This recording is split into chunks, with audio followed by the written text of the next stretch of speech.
It's a common sense recap of the big stories. It's Katz and Cosby on 77 WABC. Got a guest calling in? Absolutely, we do. We have Congressman Anthony D'Esposito calling in from the great state of New York. Congressman, you can hear us. And what you're hearing in the background is the flipping and flopping of Kamala Harris on almost every single issue. Your thoughts of what you think she may say tonight and how important it is to finally hear her reasons.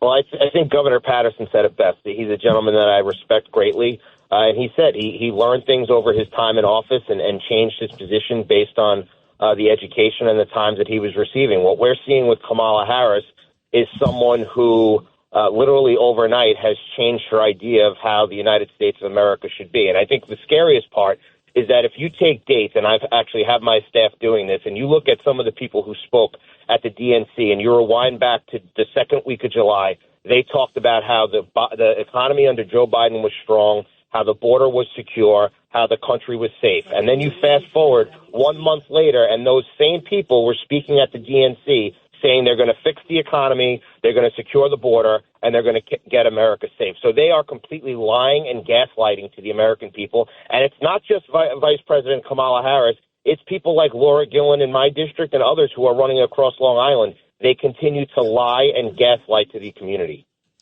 So what do you think we're going to hear tonight? And by the way, you know what's disconcerting, Congressman, is the fact that Dana Bash, who I think is a good journalist, but she came out and it's been played over and over again in the last 24 hours, during the DNC, she said, wait, she wasn't the border czar.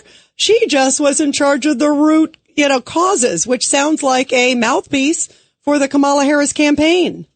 It's total nonsense. I mean, what we saw, there's been articles written a couple of years ago praising the fact that Joe Biden chose Kamala Harris to be the border czar, and then those same reporters are writing stories claiming that she was never the border czar. The facts are very simple. Under Joe Biden and Kamala Harris, we have the most porous southern border we've seen in the history of the United States of America. This is not an immigration issue that we're dealing with, and they love to try to spin that, we've been dealing with immigration for 50 years.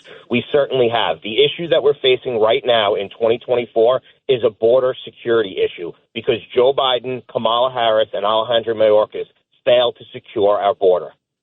Absolutely. Did you see, by the way, these stories? And Vito, I know this is something, really near and dear to your heart. You have been fighting so much, obviously, on some of the issues of migrant crime.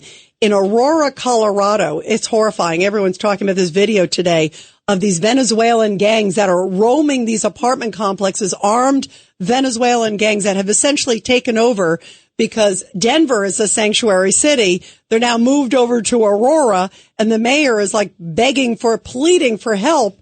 And also there's a story out of California where 20 migrants, some of them armed, got on an elementary school bus.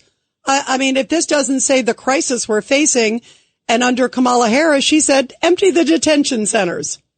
Well, and that's exactly it. And I think that's what's most important for us to speak the truth. And I thank you all for pointing it out. But we need to continue to do that in the communities that we're representing. And that's why we're campaigning so hard, because we're fighting against the liberal media who continues to spin and enable Kamala Harris and the Democrats to completely change their ideas for the history, for the future, I should say, of this country. And the history is clear.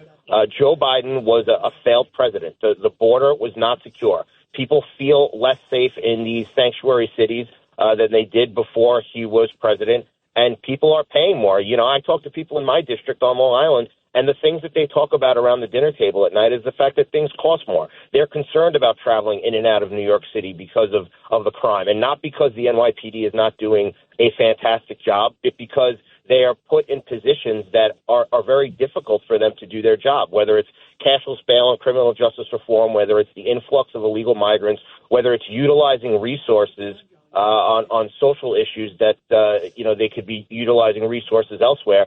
These are all problems that are plaguing the city. And these are the things that people are talking about. And instead of Democrats focusing on them, they're completely flip-flopping to whatever community they think they could pander to next. Yeah, absolutely. Well, Congressman, thank you very much. We love having you here. Let's see what she says tonight. Let's see, how her values have changed. Let's see. Thanks so much. It's great to have you here, Congressman. Take care, guys.